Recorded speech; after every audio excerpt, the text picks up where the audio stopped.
एक था राजा, एक थी रानी। उनके पास सिपाही, घोड़े, दास, दासियां, धन दौलत सब कुछ था। सिर्फ उन्हें संतान नहीं थी। इसी कारण राजा रानी बहुत ही दुखी रहते थे। संतान प्राप्ति के लिए उन्होंने हर तरह का दान धर्म, धार्मिक अनुष्ठान, जप, मंत्र, व्रत, पूजा पाठ किए, लेकिन कोई फायदा नहीं हुआ। अब राजा रानी दोनों ही बुढ़ापे की ओर बढ़ते गए। बुढ़ापे की ओर बढ़ते गए तो होता है कि दोनों गहन सोच में पड़ गए। अब हमारे इतने बड़े राज्य का क्या होगा? कौन बनेगा इस राज्य का वारिस? कौन लेगा प्रजा की जिम्मेदारी? राजा रानी दिन रात इसी चिंता में घुलने लगे।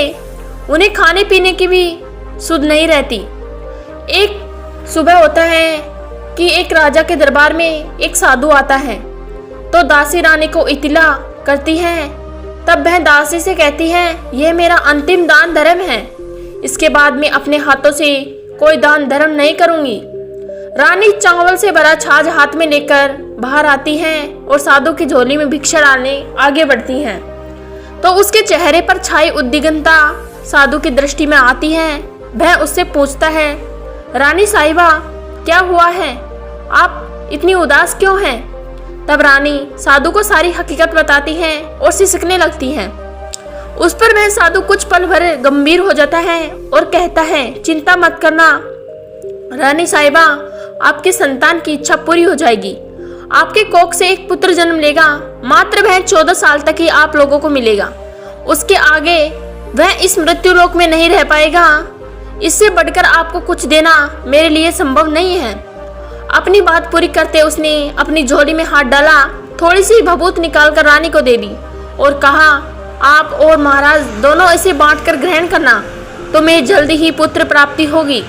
इतना कहकर साधु अपनी राह पर चला गया। उसके जाने के बाद रानी सोचने लगी, 14 साल तो 14 साल ही सही, उतने समय के लिए हमें पुत्र मिलेगा, यही काफ़ी है। उतने साल तक मैं उसे जी जान से बड़ा करूँगी, उसे ढेर सारा लाड दुलार दूंगी, अपनी संतान की मुराद पूरी करूँगी। उस रात अपना सारा राजकाज खत्म करके राजा जब रानी के महल में गए, तो रानी ने क्या किया कि राजा को सारी बात बताई और साधु की दी भभूत राजा को दिखाकर बोली, साधु महाराज ने यह भभूत हम दोनों को ग्रहण करने को कहा है। राजा बोले, इतना दान धर्म किया, जब तब किया, कोई फल नहीं मिला, अब इस भभूत से हमें संतान की प्राप्ति होगी क्या? उस पर रानी बोली, जब इतना सब कुछ किया है तो अब यही सही, खामखा उस साधु के क्रोध को क्यों बुलावा दिए।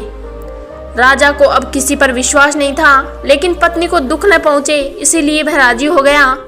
राजा राजी हो गया तो फिर क्या होता है कि राजा रानी दोनों नहाते धोते हैं, फिर अपने भगवान का नाम स्मरण करते हैं, अपने पुरखों को स्मरण करते हैं और उस साधु महाराज का नाम स्मरण करके वह भभूत बांटकर दोनों खाते हैं। उसके बाद दोनों निश्चिंत होकर सो जाते हैं। तो कुछ दिन गुजर जाते हैं और साधु द्वारा कहे अनुसार रानी गर्भवती हो जाती हैं। उस पर राजा रानी दोनों की खुशी गणन में नहीं समाती। राजा रानी से बोला, महारानी, सचमुच साधु महाराज की कृपा हो गई। तो 9 माह 9 दिन और 9 घंटे पूरे होकर रानी ने एक सुंदर गोरे चिट्टे पुत्र को जन्म दिया। राजा ने बड़ी धूमधाम से पुत्र का नामकरण किया। सारे राज्य में 8 दिन तक अन्न संतप्रण रखा, उत्सव मनाया गया। अब पुत्र की कुंडली देखने के लिए राज्य के सबसे बड़े विद्वान पंडित को बुलाया। तो कुंडली देखकर पंडित जी बड़े चिंतित हो गए। कहने लगे, महाराज, हमारा राजपुत्र सिर्फ 14 साल तक हमारे पास रहेगा। राजा को इस बात की भनक थी ही, रानी को भी साधु महाराज की बात याद थी। दोनों चुप रह जाते हैं।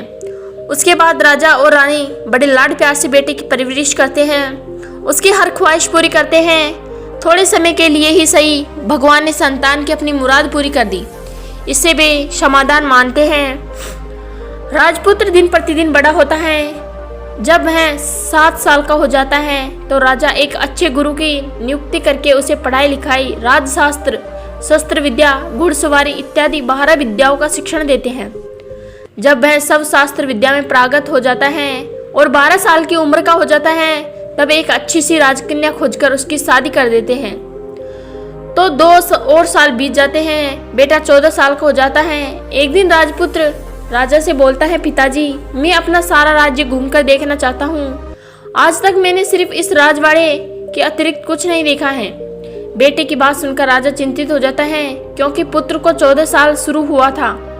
अब कोई अनहोनी होने का वक्त नजदीक आ पहुंचा था, लेकिन राजा ये सब बातें पुत्र को बता नहीं सकता था। वह क्या करता है कि चेहरे पर खुशी लाकर बेटे से कहता है, हाँ हाँ जरूर जाओ बेटा, तुम्हें अपना सारा राज्य घूमकर देखना चाहिए, कहाँ क्या है यह सब जानना चाहिए। कल मेरे बाद तुम्ही को तो राजा बनना है। मात्र एक बात का ध्यान रखे, तुम जहाँ जा रहे हो, क्या कर रहे हो, यह बात अपनी पत्नी को नहीं बताना। पुत्र कहता है, ठीक है पिताजी, आपने जो कहा है मैं वैसा ही करूँगा। तो होता क्या है कि राजपुत्र दिन भर अपनी पत्नी के साथ मौज मस्ती करता है, खुशियां मनाता है और रात को ठीक 12 बजे बिस्तर पर उठकर बाहर चला जाता है। फिर पौ फटने पहले वापस अपने महल में आकर सो जाता है। ऐसे बहुत दिनों तक चलता रहा। अब पुत्र का 14वां साल खत्म होने में कुछ ही दिन बाकी रहते हैं। इतने में क्या होता है कि उसकी पत्नी यानी छोटी रानी रात में जाग जाती है। वह देखती है कि बिस्तर पर राजपुत्र नहीं है। वह महल में सब जगह देखती है तो राजपुत्र कहीं भी नजर नहीं आता। तो वह क्या करेगी, किससे कहेगी। वह चुपचाप रहती है। फिर भोर होने पर वह देखती है कि उसका पति अपनी जगह पर सोया हुआ है। वह पति से कुछ नहीं पूछती, लेकिन दूसरी रात भी वैसे ही होता है, तीसरी रात, चौथी रात, ऐसे बहुत दिन तक चलता है। रानी बहुत चिंतित हो जाती है। पति रात को जाता कहाँ है, किससे मिलने जाता है, उसको मन में ढेर सारे सवाल उठते हैं, लेकिन उसे पूछने से उसे डर लगता है, शायद पति गुस्सा कर बैठे। सास ससुर से पूछने के बारे में सोचा तो उसकी कुल मर्यादा बीच में आ जाती थी। तो इस तरह मन ही मन वह कुड़ती रहती थी। इस हालत में उसे खाने पीने में दिलचस्पी नहीं होती। वह दुबली पतली हो जाती है। तो उस राज्य में फूल बेचने वाली एक बूढ़ी मालिन थी। वह हमेशा छोटी रानी को फूल देने उसके महल में आती थी। उस बुढ़िया का ध्यान छोटी रानी पर जाता है। वह उससे पूछती है, बेटी तुम्हें किस बात का दुख है, तुम इस तरह सूख कर कांटा क्यों हो बनी हो। उस पर रानी कहती है, क्या बताऊं तुम्हें अम्मा, तुम्हारा राजपुत्र हर रात बिस्तर पर से उठकर कहीं चला जाता है और सुबह भोर होते ही वापस आकर सोता है। वह कहाँ जाता है, प्रेमिका से मिलने जाता है क्या, यह सोच सोच कर मैं अन्न जल ग्रहण नहीं कर पाती और सूख सूख कर इस तरह कांटा बन गई हूँ। बुढ़िया सब बात सुनकर उसे एक उपाय बताती है, तो बेटी ऐसा करना, आज रात तुम सोना मत, उसके पीछे जाकर देखना कि वह कहाँ जाता है, क्या करता है, उसकी अच्छी तरह से पहरेदारी करना। पर मुझे नींद आ गई तो तुम्हें नींद न आए, इसीलिए एक काम करना, अपने बाएं हाथ की उंगली में एक जख्म करना, उस पर थोड़ी सी मिर्च छिड़कना, उससे तुम्हें बड़ी जलन होगी और उस पीड़ा से तुम्हें रात भर नींद नहीं आएगी। रानी बुढ़िया के कहे अनुसार उंगली की जलन से उसे बड़ी देर तक नींद नहीं आती है, लेकिन बाद में वह सो जाती है। दूसरे दिन सुबह बुढ़िया फूल लेकर उसके महल में पहुंचती है और पूछती है, क्या हुआ बेटी, देख पाई क्या पति कहाँ जाता है। रानी कहती है, नहीं अम्मा, पहले कुछ समय से जलन के कारण मुझे नींद नहीं आई, पर कुछ देर पश्चात में सो गई थी। बुढ़िया कहती है, कोई बात नहीं, आज तुम उंगली पर पहले से थोड़ा बड़ा जख्म करना और ज़्यादा मिर्च लगाना। तो रानी वैसे ही करती है, परंतु वह पति के बिस्तर से उठकर बाहर निकलते वक्त जाग पाई। वह उसके पीछे नहीं जा सकी, क्योंकि उसकी आंखें उस समय तक मूंद गई थी। दूसरे दिन सुबह बुढ़िया आती है तो उसने पूछने से पहले ही रानी को रोककर कहती है, अम्मा, मैं आज भी उनकी पहरेदारी ठीक तरह नहीं कर पाई। बुढ़िया कहती है, रोना नहीं बेटी, सब कुछ ठीक हो जाएगा, तुम आज रात जख्म और बड़ा करना और उस पर ज़्यादा मिर्च छिड़कना, और एक काम करना बेटी, वह सब जाने के लिए निकलता है तो उसका रास्ता रोकना। बुढ़िया ने जैसा बताया रानी ने वैसा ही करती है। आज रात उसे नींद नहीं आती। पति रात 12 बजे बिस्तर से उठकर जब महल से निकलने के लिए चलने लगता है तो वह बुढ़िया जैसे ने बताया वैसे ही करती है। दौड़कर जाकर पति का रास्ता रोकती हैं और कहती हैं, कहाँ जा रहे हो, किससे मिलने जा रहे हो, मुझे बताओ। राजपुत्र उसे समझाने की बहुत कोशिश करता है, देखो अगर मैंने तुम्हें वह बताया तो मैं दोबारा नहीं मिल पाऊंगा। कोई बात नहीं, न मिल पाओ, लेकिन आप रात के समय कहाँ जाते हो यह मुझे पहले बता दीजिए।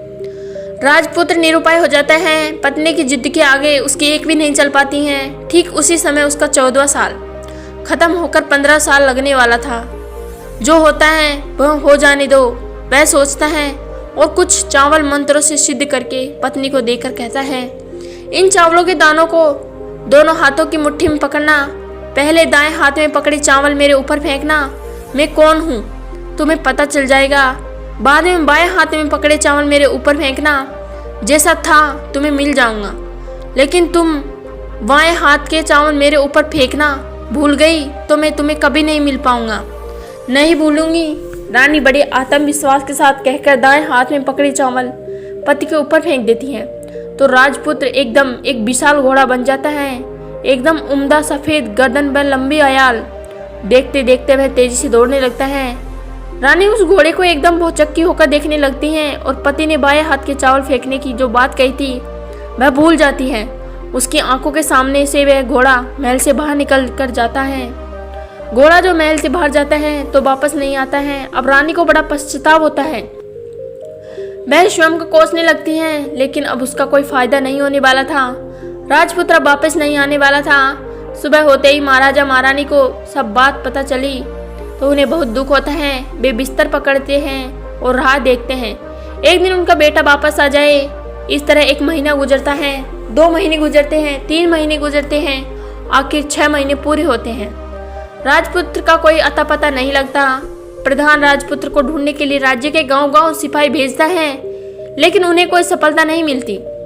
इधर रानी अपनी हट के कारण पति गायब हो गया यह सोचकर स्वयं को मन ही मन कोसती हैं और प्रण लेती हैं कि कुछ भी करके पति को ढूंढ लाएगी और उसे वापस घर ले आएगी।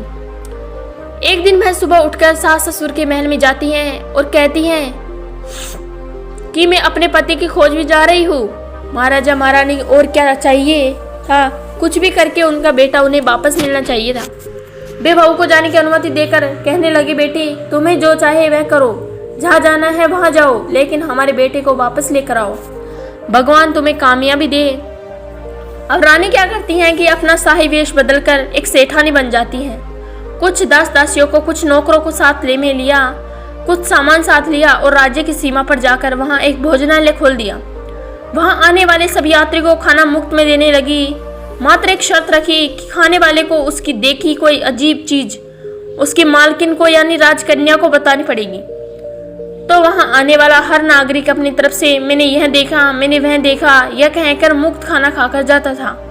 परंतु रानी को जो बात चाहिए थी वह अब तक नहीं मिली थी। ऐसे ही कुछ दिन बीत गए तो इधर क्या होता है कि रानी के महल में फूल लेकर जाने वाले बुढ़िया के एक बेटा और बहू थे। उनका एक छोटा बेटा यानी बुढ़िया का एक पोता था। तो बेटा और बहू सुबह काम के लिए निकलते तो पोते को संभालने की जिम्मेदारी बुढ़िया पर रहती थी। बुढ़िया दिन भर पोते को संभालती थी। एक दिन होता क्या है कि बुढ़िया को खान पाने की आदत थी, तो पान लगाने के लिए चूना चाहिए था। वह उसे तैयार करने के लिए सीपियाँ लेकर आई। इन सीपियों भुनने के लिए गोबर के कंडे चाहिए थे। कंडे इकट्ठा करने के लिए बांस की टोकरी लेकर चारेबाग के मैदान में गई। वहाँ बहुत सारे कंडे थे। उन्हें जमा करते करते उसे घर आने में अंधेरा हो गया। इस ओर शाम होते ही काम से वापस बेटा बहू घर पहुँचते हैं तो देखा कि बच्चा घर पर अकेला है और रो रहा है। वे दोनों गुस्से से लाल पीले हो गए। इतने में बुढ़िया घर आज पहुँचती हैं। बेटा ने पूछा पोते को घर अकेला छोड़कर कहाँ गई थी। बुढ़िया बताने लगी कि मैं गोबर के कंडे इकट्ठे करने गई थी। इस पर बेटा बोला, दोबारा बच्चे को अकेला घर मत छोड़ना, यदि कहीं गई तो मैं तुम्हें बहुत पीटूंगा। बुढ़िया कहने लगी, नहीं बेटा, फिर कभी ऐसा नहीं करूंगी। लेकिन दूसरे ही दिन बुढ़िया वह बात भूल गई और फिर चारेबाग के मैदान पर कंडे इकट्ठे करने चली गई। शाम को जब बेटा बहू काम करके वापस लौटे तो देखते हैं कि बच्चा घर पर अकेला है और रो रहा है।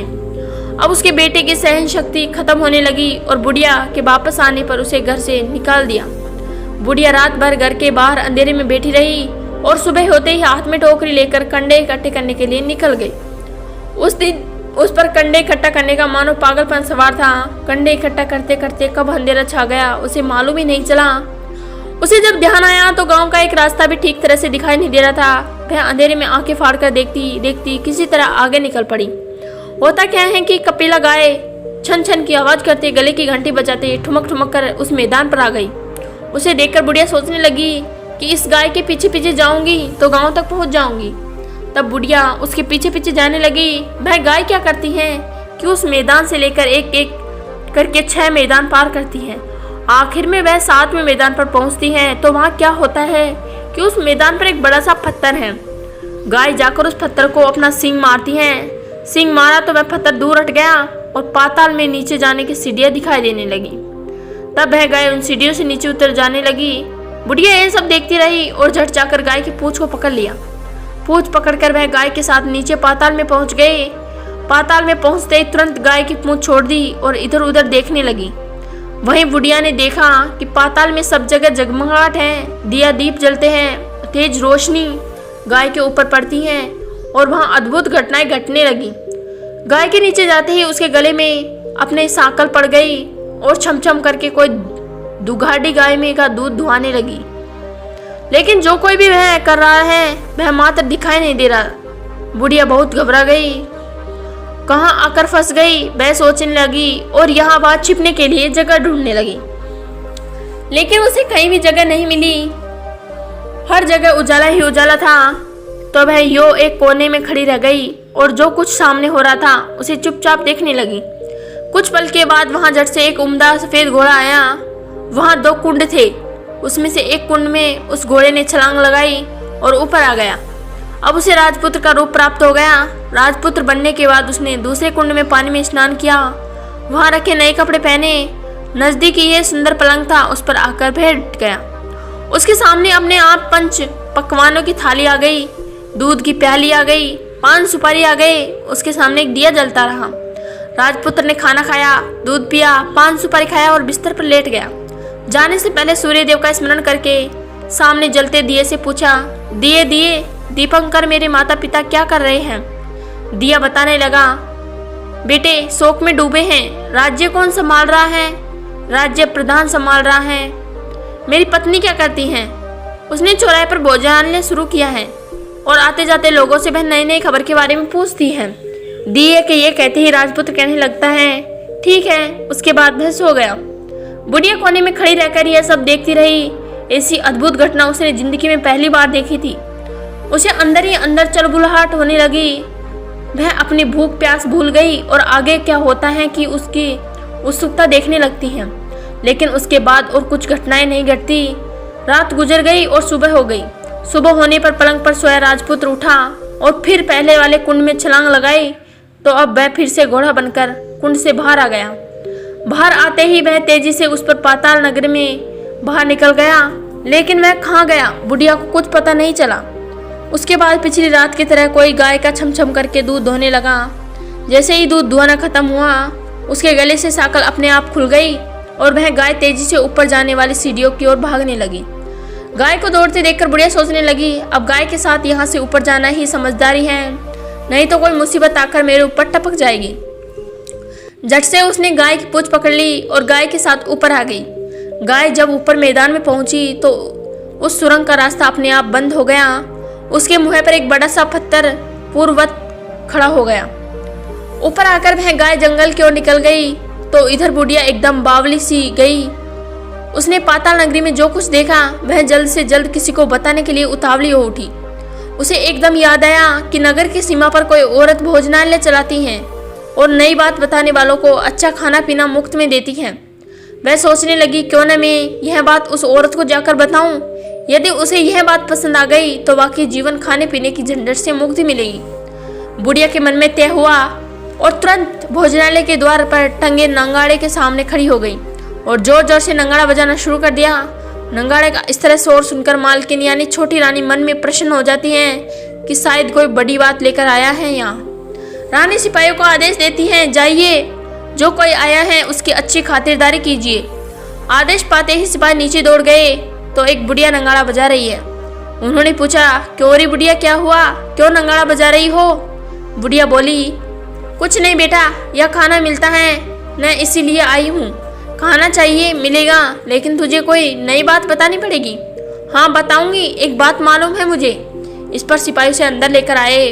उसको मालकिन का आदेश दिया कि जो कोई बूढ़ा बुजुर्ग वहाँ आए उनके साथ अच्छी तरह पेश आना, उनका अच्छा आदर आतिथ्य करना। जो सिपाही ने उस बुढ़िया का भरपूर आदर आतिथ्य किया, उसे बड़ी सी थाली भरकर व्यंजन परोसते हैं। बुढ़िया कुछ दिनों से भूखी थी, वह खाने पर टूट पड़ी। खाना खाने के बाद सिपाही ने उसे नई साड़ी पहनने को दे दी। उसके बाद उसे लेकर रानी के पास आई। बुढ़िया और रानी ने तुरंत एक दूसरे को पहचान लिया। बुढ़िया बोली, बेटी तुम, और रानी बोली, अम्मा तुम। बड़ी देर तक दोनों भांति भांति की बातें करती रही। आखिर कुंवारिन बुढ़िया ने कहने लगी, अम्मा अब बताओ तुमने क्या नई बात देखी है? नई बात? मैंने कोई नई बात देखी है। वह तो मेरे पास तुम्हें देने के लिए खाने के पैसे नहीं थे, इसलिए मैंने झूठ कहा और नंगाड़ा बजाया। रानी ने कहा, अम्मा घबराना नहीं, मैं किसी को तुम्हारा नाम नहीं बताऊंगी। फिर भी बुढ़िया मैंने क्या देखा, कब देखा, करके आना खाने करने लगी। इस पर कुंवरी ने उससे कहा, देखो अम्मा, यदि तुमने मुझे नई बात नहीं बताई तो जिंदगी भर में तुम्हारी देखभाल करूंगी, तुम्हें रानी माता की तरह रखूंगी। अब बुढ़िया बताने को तैयार हो गई। उसने जो कुछ सारा गहे वाले मैदान पर देखा था वह सब कुछ कुंवारिन को बता दिया। बुढ़िया की बातें सुनकर कुंवारिन को यकीन हो गया कि वह राजपुत्र उसी का पति है। वह तुरंत बुढ़िया से कहने लगी, अम्मा मुझे उस जगह पर ले चलो। नहीं बेटी, वह पाताल राज्य है, सांप है, यदि किसी ने तुम्हें देख लिया तो तुम्हारी जान खतरे में पड़ सकती है। लेकिन रानी उसकी एक भी नहीं सुनती, उसे उस जगह ले जाने के लिए हट करने लगी। आखिर में बुढ़िया ने उसका कहना मान लिया और कहने लगी, ठीक है, मैं तुम्हें वहां लेकर चलती हूँ, पर आज नहीं कल वहां जाना तो शाम को ही जाना होगा।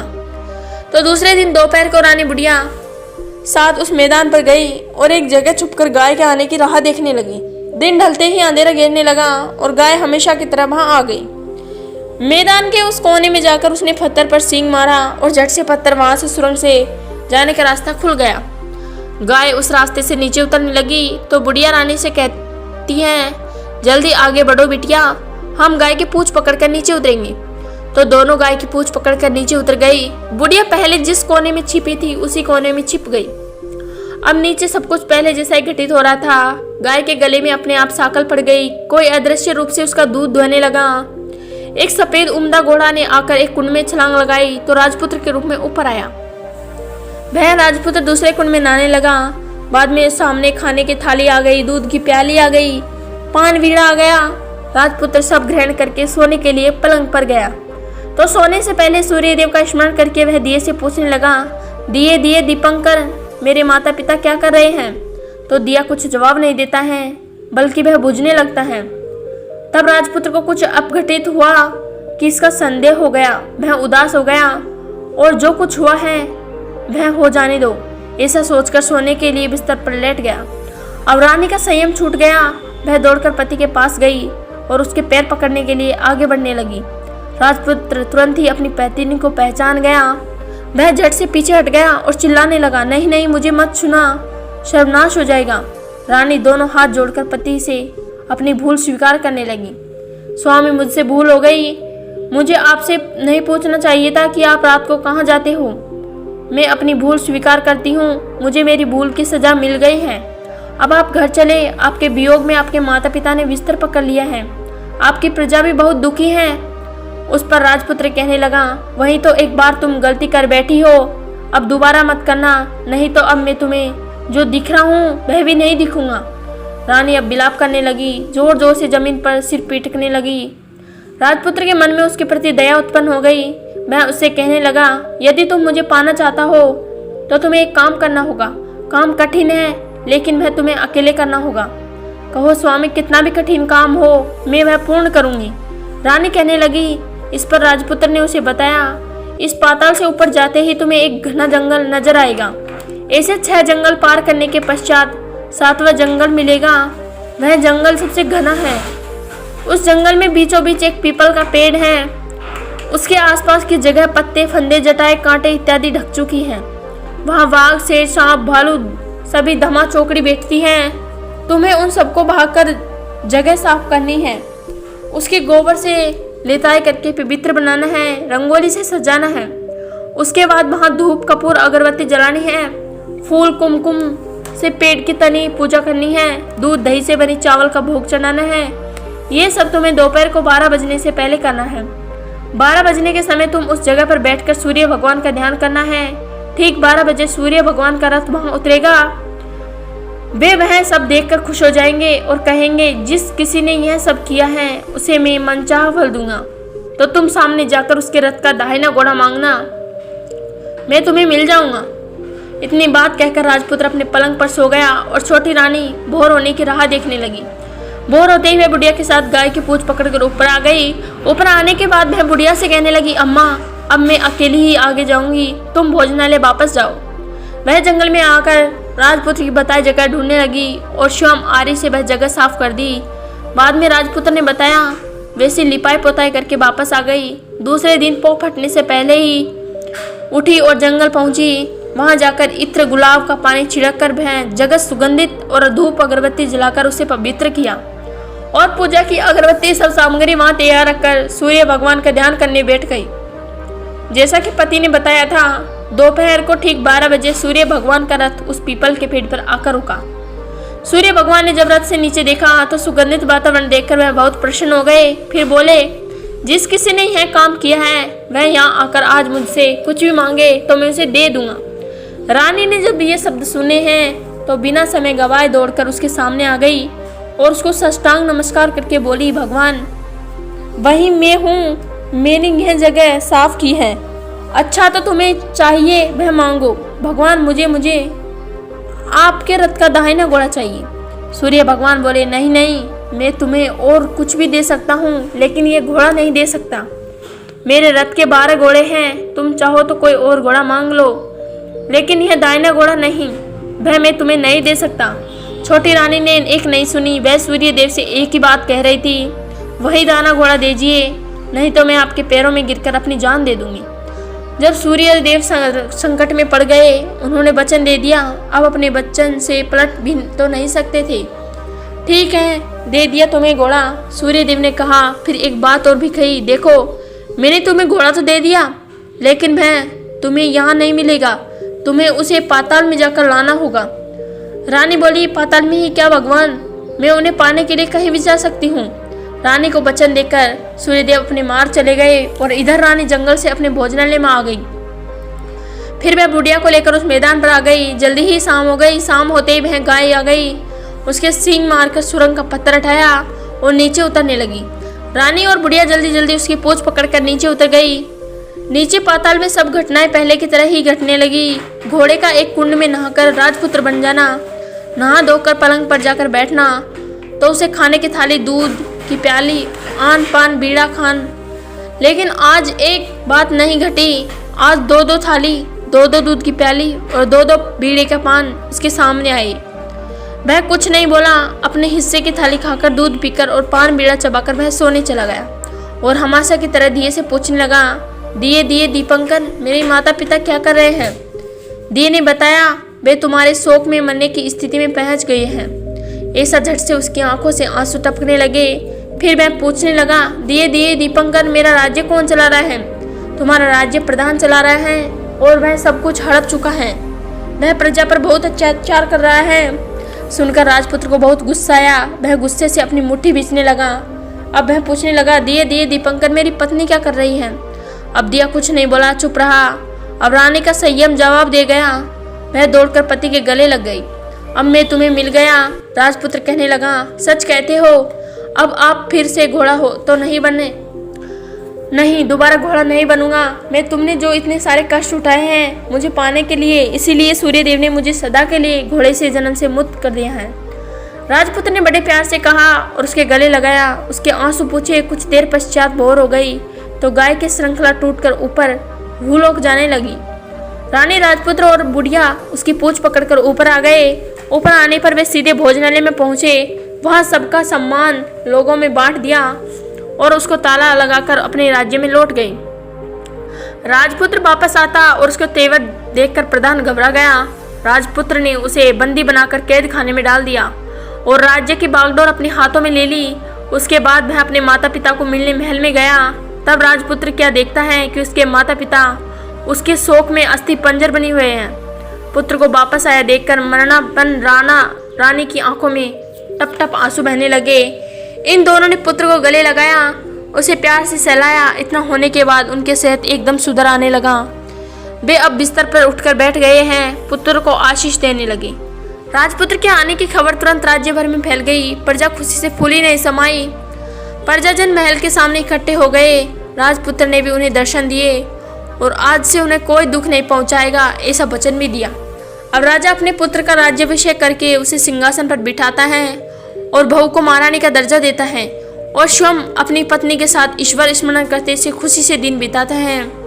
महाराजा बना राजपुत्र अच्छी तरह से राज्य चलाने लगा और अपनी पत्नी के साथ सुख शांति से जीवन बिताने लगा। उस बुढ़िया को रानी ने अपने ही पास रख लिया, उसकी अच्छी तरह से देखभाल करने लगी। बुढ़िया और उसके बूढ़ापे के दिन खुशी से गुजरने लगे। यदि आपको मेरी वीडियो पसंद आई हो तो लाइक एंड सब्सक्राइब कीजिए। धन्यवाद।